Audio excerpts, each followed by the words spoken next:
印度政府近期派遣的7支诛杀行动全球宣讲团，在国际社会遭遇了系统性冷遇，耗资600万美元的公关行动不仅未能赢得国际支持，反而因造假、夸大和脱离现实沦为国际笑柄。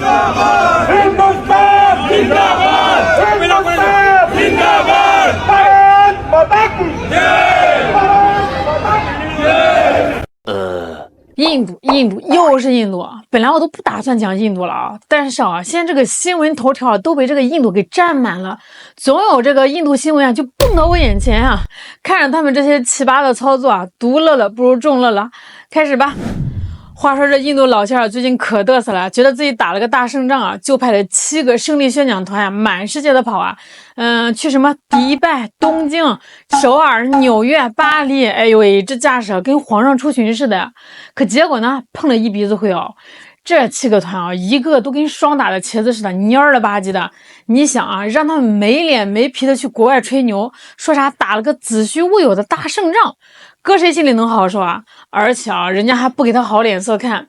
这宣讲团的早就没了出发时候的那股精神气儿啊，现在就是硬着头皮跑通告，跟那个上班打卡一样啊，混日子呗。就说这5月24号，印度马哈拉施特拉邦的湿婆军国会议员辛德带着一帮人啊去了卡塔尔多哈啊，之前在这个迪拜他们就吃了鳖，这个阿联酋通讯社就发了个支持反恐的官方消息，连印度这个名字都没提。到了多哈更惨啊，这卡塔尔外交部的人啊全跑了，人家外交国务大臣穆拉吉啊带着代表团去马来西亚参加东盟中国海合会峰会了，剩下的外交官啊跑西班牙开会讨论加沙问题去了。哎，你说这个印度外交官啊，你是咋安排的呀？人家卡塔尔外交官的行程早就定好了呀，你巴巴的跑过去，不是自讨没趣吗？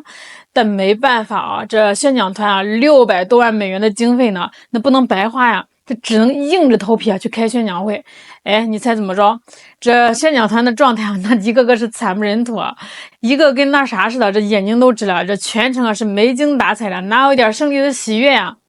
印度驻卡塔尔大使馆之前就邀请了一堆国际媒体啊，结果就来了个菲律宾的记者，要不是这个菲律宾记者啊，这场宣讲会啊就成了印度人的老乡会了。可到了印度媒体嘴里啊，这又成了一次圆满的胜利宣讲了。哎呦，你说这个脸皮啊，那得有多厚啊？接下来啊，这宣讲团还要去这个沙特、科威特、巴林，那估计也好不到哪儿去。海合会那些土豪啊，都是这个巴基斯坦的亲友团。巴基斯坦军队用啥武器啊？他们能不知道吗？说不定人家下一次采购清单都列好了。哎，你说这战争啊，本来是挺残酷的，硬是被印度人搞成了宝莱坞喜剧片儿。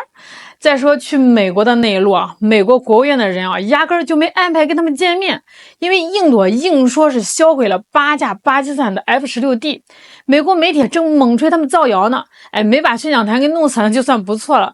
哎呦，这世上啊，能把这个美国妖媒啊给逼得摆事实讲道理的，那估计也只有印度媒体了。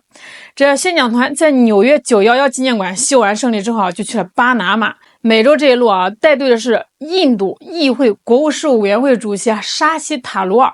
这巴拿马的宣讲啊，比卡塔尔还惨，连菲律宾媒体都没来，就剩一家印度媒体了。因为这个场面太冷清了啊，印度国内都不敢放全景，就硬吹啊。巴拿马记者围住了宣讲团啊，塔鲁尔面前的话筒啊，暴露了真相。这台上就一支话筒，还是印度媒体的。你说这阿三啊，你哪怕再用点心啊，你多摆几支话筒啊，还能忽悠过去。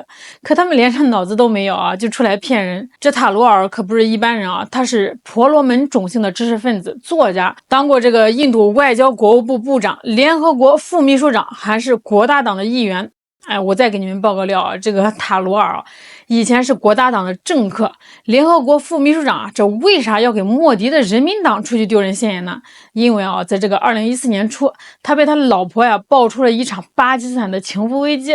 当时啊，他老婆用他的手机，在他这个推特的账号上发了他跟巴基斯坦女记者梅赫尔的肉麻聊天截图，这事就闹大了呀，印度网友都炸了。没过几天啊，他老婆在准备召开的记者会之前啊，在新德里一家5星级宾馆的床上就离奇死亡了。警察调查发现啊，塔鲁尔那2天在外地开会，有不在场的证明。他老婆为啥要到宾馆开房？不知道哦。没多久啊，这莫迪上台，这案子就不了了之了。塔鲁尔后来在这个议会里就老实多了，还经常发表攻击中国的言论和文章。你说这塔鲁尔以前是以理性著称的政客啊，为啥会变成这样啊？因为他已经被莫迪掌控了呀。致命的把柄就是他老婆的死亡事件和巴基斯坦的情妇事件。如果这次他不出来帮莫迪欺骗全球啊，就等着被收拾吧。哎，印度这个国家啊，但是为了自欺欺人啊，已经到了不择手段的地步了。换句话说啊，哪怕是那些见过世面的政客啊，也知道这个印度几斤几两的知识分子，他也不敢对印巴空战说一句真话。诛杀行动必须赢。这宣讲团虽然已经精疲力尽了啊，但印度国内的三哥三嫂却嗨翻天了。10天的庆祝啊，在5月24号就结束了。但莫迪啊，接着奏乐，接着舞。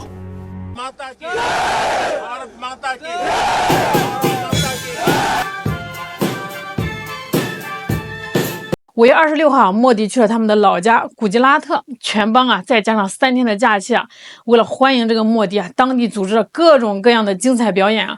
三嫂骑在三哥脖子上，挥舞着小手帕，而三哥腰上还盘着一个三哥，这难度啊，真不是一般人能来的呀！这是要多欢乐有多欢乐啊！整条街都是载歌载舞欢迎大英雄莫迪啊！莫迪当天在古吉拉特邦的集会上发表了胜利演讲，他还威胁巴基斯坦啊，要么和平共处安稳吃饭，要么吃我的子弹。莫迪对诛杀行动大加赞扬啊，他说这个印军的报复行动啊极为猛烈，致使巴基斯坦的空军基地至今仍躺在重症监护室里。他还强调啊，正是我军的英勇无畏啊，让巴基斯坦举起了白旗。这7个宣讲团啊，在国外到处吹印军大胜啊，国内啊，则由这个莫迪宣布巴基斯坦举起了白旗。你们以为这就完了？以为这个印度啊，只是想战胜巴基斯坦？不可能，绝对不可能。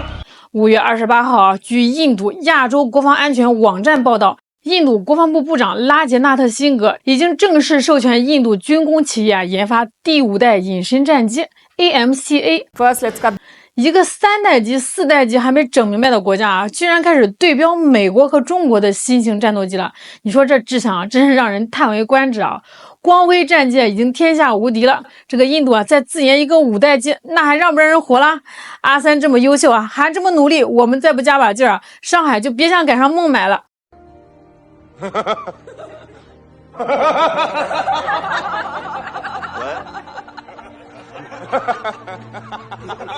精美的 PPT 啊都已经做好了，印度人啊更是嗨到不行。这研发5代机的宣布时间也是掐得真准啊！此时印度正全国沉浸在胜利的喜悦当中啊！莫迪老仙儿不愧是老仙儿，很懂得如何拿捏印度人。但有这17亿美元啊，去给这个印度人多修几个厕所不好吗？印度搞这个全球宣讲团啊，他是以为他跟人打架那点破事啊，是这个国际上的大事儿。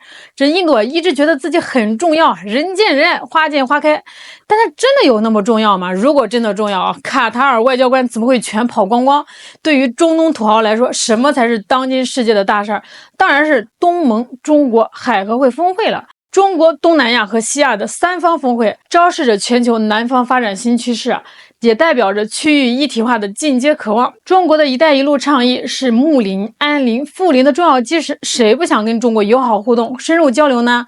所以啊，谁有空搭理阿三呀？更何况是一个强行上门吹嘘战绩的宣讲团，这一场悲剧硬是被印度搞成了闹剧，而全世界正在看一场喜剧。哎呦喂，这印度啊，真是让人哭笑不得呀！好了，今天就跟大家唠到这儿了，我是小懒，我们下期再见。